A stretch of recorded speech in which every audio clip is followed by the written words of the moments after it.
Hello guys, welcome back to my YouTube channel. അപ്പോൾ ഇന്ന് ബാലിയിലെ അടുത്ത വ്ളോഗാണ്, അതായത് ആദ്യത്തെ 2 ദിവസത്തെ വ്ളോഗാണ് നമ്മൾ ഇട്ടിട്ടുള്ളത് ഒരു വീഡിയോ ആയിട്ട്.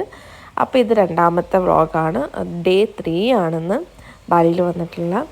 അപ്പോൾ ഇവിടെ നമ്മൾ ഒരു വാട്ടർഫോളിലാണ് ഇവിടെ വന്നിട്ടുള്ളത്. വാട്ടർഫോൾ നമ്മൾ ടിക്കറ്റും കാര്യങ്ങളൊക്കെ എടുത്തു. ഇവിടുന്ന് ഈ ഫ്രണ്ടിൽ പോകുന്നതാണ് വയാനെന്ന് പറയുന്നത്, നമ്മുടെ ടൂർ ഓപ്പറേറ്റിംഗ് ഗൈഡ് എന്ന് പറയുന്നത്. ഫുൾ നമ്മളെ ബാലി ഫുൾ ചുറ്റിച്ച് നടന്നത് നമ്മുടെ വയാനാണ്. അപ്പോൾ ഈ ഒരു വാട്ടർഫോളിൻ്റെ പേര് തെഗിനുങ്ക അങ്ങനെ എന്തോ പറഞ്ഞിട്ടുള്ളൊരു വാട്ടർഫോളാണ്. എനിക്കറിയില്ല എങ്ങനെ കറക്റ്റായിട്ട് പ്രൊണൗൺസ് ചെയ്യുന്നതെന്ന്. അപ്പോൾ ഇവിടെ ഇടയ്ക്കിടയ്ക്ക് ഇങ്ങനെ ഇതുപോലെ കുറച്ച് നെസ്റ്റ് വെച്ചിട്ടുണ്ട് നമുക്ക് പിക്ചേഴ്സും കാര്യങ്ങളൊക്കെ എടുക്കാനായിട്ട്. അപ്പോൾ നമ്മൾ താഴെ ഇറങ്ങി വന്നു.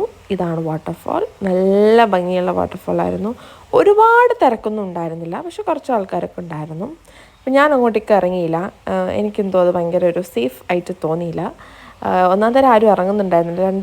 അതിൻ്റെ ഡെപ്തും കാര്യങ്ങളൊക്കെ എങ്ങനെയാണെന്ന് എനിക്കറിയില്ല. പക്ഷേ ആദ്യം ഇറങ്ങി. ഞാൻ പറഞ്ഞു അവിടം വരെ മതി, അത്യാവശ്യം റിസ്ക് ഉണ്ട്. പക്ഷേ ആൾക്ക് വലിയ കുഴപ്പമില്ലായിരുന്നു. കുറച്ചുകൂടെ ഫ്രണ്ടിലോട്ടൊക്കെ പോയി. എനിക്ക് അത്രയ്ക്കുള്ള ധൈര്യം ഇല്ലാത്തതുകൊണ്ട് ഞാൻ അവിടെ തന്നെ നിന്നത് കണ്ടു. കുറച്ച് താഴ്ചയുണ്ട് അവിടെ, അപ്പോൾ പിന്നെ വെറുതെ റിസ്ക് എടുക്കണ്ടെന്ന് വിചാരിച്ചു. പിന്നെ അത് തിരിച്ച് നടന്നു വരുമ്പോൾ ഇങ്ങനൊരു ഏരിയ ഉണ്ട്. ഇതൊരു നാച്ചുറൽ പോണ്ടാണ്. ഇവിടെ ഒന്നും അവർ ചെയ്തിട്ടില്ല. കണ്ടോ, പായലൊക്കെ കണ്ടോ നിങ്ങൾ, ചവര് ഫുള്ളുള്ളത്. അപ്പോൾ ഭയങ്കര നാച്ചുറൽ ആയിട്ടുള്ള പോണ്ടാണ്. ഈ വെള്ളം സ്ട്രെയിറ്റ് വാട്ടർഫോൾ, അതായത് നമ്മുടെ മൗണ്ടനിൽ നിന്ന് വരുന്ന ആ ഒരു കണക്ഷനിലുള്ള വെള്ളമാണ്. ഭയങ്കര തണുപ്പായിരുന്നു, അതുപോലെ ഭയങ്കര റിഫ്രഷിംഗ് ആയിരുന്നു. ഇതിൽ ഇറങ്ങിയപ്പോൾ ആദ്യം കുറച്ച് തണുപ്പുണ്ടായിരുന്നു, നമുക്ക് ഇറങ്ങാനുള്ളൊരു ബുദ്ധിമുട്ടുണ്ട്. പക്ഷേ ഇറങ്ങി കഴിയുമ്പോൾ നല്ലൊരു ഫീലാണ്. ഭയങ്കരമായിട്ട് നമുക്ക് കാമായിട്ട് ഫീൽ ചെയ്യും. ഇപ്പോൾ ആ ഹോൾസിൽ നിന്ന് വരുന്ന വെള്ളം നിങ്ങൾ കണ്ടോ, അപ്പോൾ അതിൻ്റെ അടുത്ത് പോയിട്ട് നമ്മളിങ്ങനെ ഹെഡ് ഷവർ പോലെ ചെയ്യുകയാണെങ്കിൽ മൈൻഡ് ഭയങ്കര പീസാകുന്ന പോലെ നമുക്ക് ഫീൽ ചെയ്യും. എനിക്ക് എന്ത് സ്ട്രെസ് ഉണ്ടെങ്കിലും ഇതിൽ എനിക്ക് ഇനി ഒരു സമാധാനം കിട്ടുമെന്ന് തോന്നുന്നു. അത്രയ്ക്ക് നല്ല ഭംഗിയുള്ളൊരു സ്ഥലമായിരുന്നു. കുറച്ച് നേരം അവിടെ ഇരിക്കാനും ഒരുപാട് ബഹളവും കാര്യങ്ങളൊന്നും ഉണ്ടായിരുന്നില്ല. അതിനുശേഷം നമ്മൾ വന്നിട്ടുള്ളത് കോഫി പ്ലാന്റേഷനിലാണ്. ഇതിൻ്റെ ഒരു ഷോർട്ട് വീഡിയോ ഞാൻ അപ്ലോഡ് ചെയ്തിട്ടുണ്ടായിരുന്നു. എനിക്ക് ഏറ്റവും ഇഷ്ടപ്പെട്ടിട്ടുള്ളൊരു സ്ഥലമായിരുന്നു ഇവിടെ. അവിടുത്തെ ആൾ നമുക്കെല്ലാം പറഞ്ഞു തന്നു. അപ്പോൾ ഈ കാണുന്നതാണ് നമ്മുടെ ആ ഒരു പാം വിവറ്റ് എന്ന് പറയുന്ന ഒരു ആനിമൽ. അപ്പം ഈ ആനിമലിൽ നിന്നാണ് ഇവർ ഒരു ടൈപ്പ് ഓഫ് കോഫി, ലുവാൻ കോഫി എന്ന് പറയുന്നൊരു കോഫി പ്രൊഡ്യൂസ് ചെയ്യുന്നത്.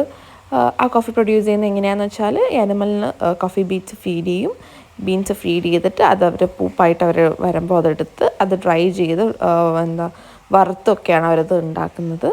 അപ്പോൾ നമുക്കത് ഓരോ ടൈപ്പ് ഓഫ് കോഫീസൊക്കെ കാണിച്ചു തരാമായിരുന്നു. ഇതൊക്കെ ആയി വരുന്നതേ ഉള്ളൂ. ഒരു 1 to 2 വീക്സിനുള്ളിൽ നമുക്കിത് പറിക്കാറാകും. അപ്പോൾ നമ്മളതൊക്കെ ഇങ്ങനെ നോക്കുമായിരുന്നു. ഞാൻ ഒരു കോഫി പേഴ്സൺ ആണ്, but not like every day coffee കുടിക്കുന്ന ഒരാളാണെന്ന്. പക്ഷേ മോസ്റ്റ്ലി എനിക്ക് കോഫി ഇഷ്ടമാണ്. Prefer coffee more than tea എന്നുള്ളൊരു പേഴ്സണാണ്. അപ്പോൾ എനിക്കിതൊക്കെ ഭയങ്കര ഇൻട്രസ്റ്റിംഗ് ആയിരുന്നു. പിന്നെ ഈ അവിടെ ഉള്ള വെറൈറ്റി ഓഫ് കോഫീസ് എല്ലാം അവരിതായി ഒരു നമുക്ക് കാണിച്ചു തരാൻ വേണ്ടിയിട്ടുള്ളൊരു ഭാഗത്തിന് വെച്ചിട്ടുണ്ട്. ഇതാണ് ആ ലുവാൻ കോഫി എന്ന് പറയുന്നത്.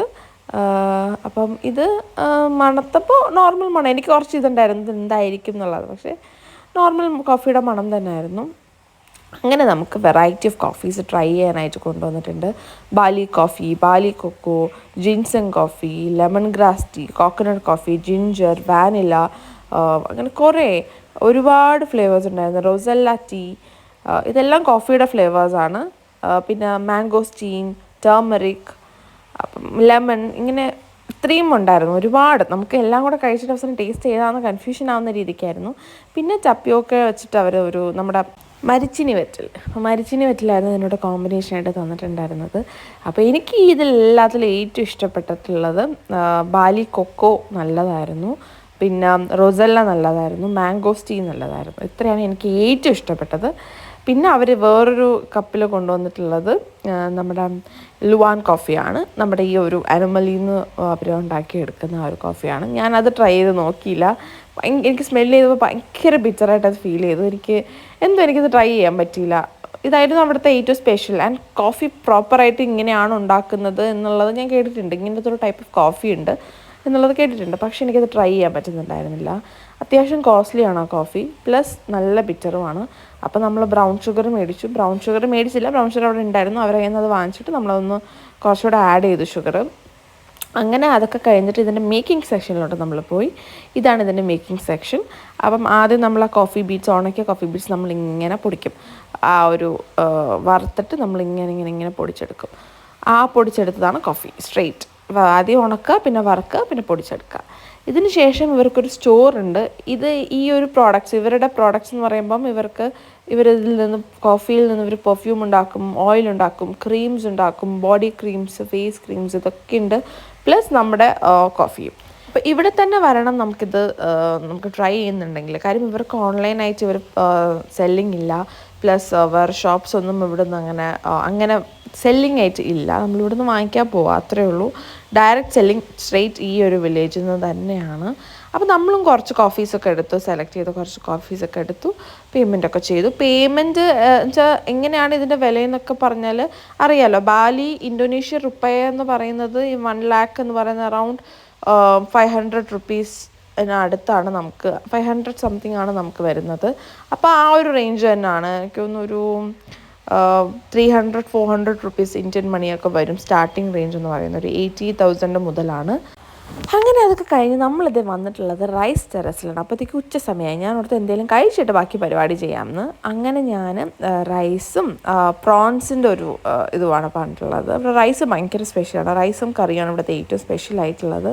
അപ്പം നമ്മൾ അവിടെ കുറച്ച് നേരം നിന്നു. അപ്പോഴത്തേക്ക് നല്ല മഴ പെയ്തു. അപ്പം ഈ ഒരു സ്വിങ് ഞാൻ ചെയ്തിട്ടുണ്ടായിരുന്നില്ല.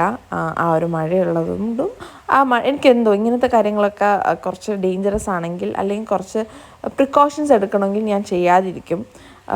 നല്ലതായിട്ടുള്ള കാര്യമല്ല, പക്ഷേ എനിക്കറിയില്ല, ഞാനത് ചെയ്തില്ല. മഴ പെയ്ത് കഴിഞ്ഞപ്പം എനിക്കിത് കണ്ടപ്പോൾ തന്നെ എന്തോ പോലെ ഫീൽ ചെയ്തു. അപ്പം ഞാൻ ജസ്റ്റ് അതിൽ ഇരുന്നതേ ഉള്ളൂ, സ്വിങ് ചെയ്തില്ല. ബാലിയിൽ വന്ന ചെയ്യേണ്ട ഒരു സാധനമാണെന്നാണ് എല്ലാവരും പറയുന്നത്. ബട്ട് എനിക്കത് ഫീൽ ചെയ്തില്ല അത് ചെയ്യാനായിട്ട്. അപ്പം ഞാൻ ചെയ്തില്ല, വെറുതെ ഫോട്ടോസും കാര്യങ്ങളൊക്കെ എടുത്തു, എന്നിട്ട് വന്നു. പിന്നെ നമ്മൾ വന്നിട്ടുള്ളത് ഏറ്റവും ഏറ്റവും ഏറ്റവും സ്പെഷ്യലായിട്ടുള്ളൊരു സ്ഥലത്തേക്കാണ്. തീർത്ഥ എംപിൾ ഹോളി ടെമ്പിൾ ആണ്.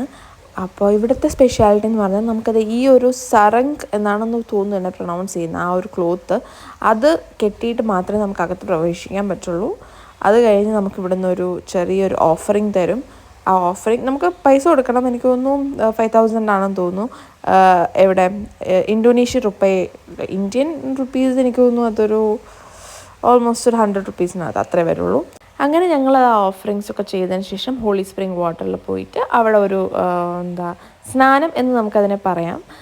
കാര്യം ഒരുപാട് കുറച്ച് രീതികളൊക്കെ ഉണ്ട്. അതിവിടെ വന്ന് നിങ്ങൾക്ക് ചെയ്യുമ്പോൾ മനസ്സിലാവും. നമ്മൾ അധികം വീഡിയോസൊന്നും എടുത്തിട്ടില്ല, കാര്യം അവിടെ ഫോട്ടോഗ്രാഫി പ്രൊഹിബിറ്റഡ് ആണ്. പിന്നെ വേണമെങ്കിൽ നമുക്ക് അതിൻ്റെ ഇടയിൽ കൂടെ നമുക്കത് ക്ലിക്ക് ചെയ്യണമെങ്കിൽ എടുക്കാം. പക്ഷേ ആ ഒരു മൊമെൻറ്റ് നമുക്ക് എൻജോയ് ചെയ്യാൻ പറ്റില്ല. അപ്പം ഞാൻ അധികം ഫോട്ടോസും കാര്യങ്ങളൊന്നും എടുത്തിട്ടുണ്ടായിരുന്നില്ല. ജസ്റ്റ് ആ ഒരു മൊമെൻറ്റ് അവിടെ നിന്ന് എൻജോയ് ചെയ്തു. ആ ഒരു കംപ്ലീറ്റ് തണുത്ത വെള്ളത്തിൽ ആ ഒരു ഹോളി സ്പ്രിംഗ് ബാത്ത് ചെയ്തു. അതിനുശേഷം നമ്മളതേ സന്ധ്യ കഴിഞ്ഞു ഇറങ്ങി പോകുന്ന വഴിക്ക് കണ്ടൊരു ഇതാണ് കേട്ടോ, ഒരു ഡീമനാണിത്. അപ്പോൾ ഈ ഡീമൻ്റെ പേരെന്ന് പറയുന്നത് ഒവോ എന്നാണ്. മാർച്ച് സമയത്താണ് ഇതൊരു വർഷിപ്പ് ചെയ്യുന്നത്, ഈ ഒരു ഡീമനെ. ഇവിടുത്തെ ഒരു രീതിയാണത്. അപ്പോൾ അങ്ങനത്തെ വിശേഷങ്ങളും കാര്യങ്ങളൊക്കെ ആയിരുന്നു ഇന്ന് നമ്മളിവിടെ കണ്ടിട്ടുണ്ടായിരുന്നത്. അപ്പോൾ അടുത്ത വീഡിയോ ആയിട്ട് ഞാൻ വരാം. അതുവരെ ടാറ്റാ.